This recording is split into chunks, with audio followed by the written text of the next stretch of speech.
Okay, I want to show you something super cool.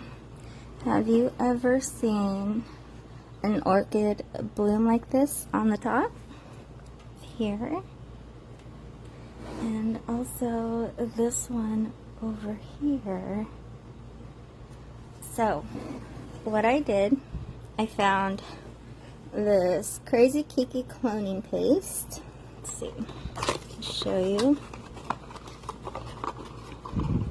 Oh, our family throws darts at each other. That's why that's in there. Boop. Okay, so here is the paste. And it comes with little Q-tips. So what I did was, normally on these little cuts right here, there is a little triangle leaf. Well, you just peel, this one doesn't have one, but you just peel it back, and that's what I did with these two up here.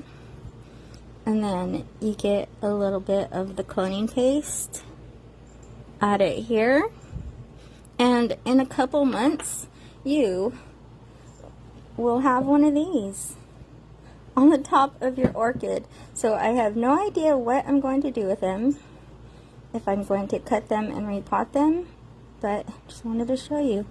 How cool is that?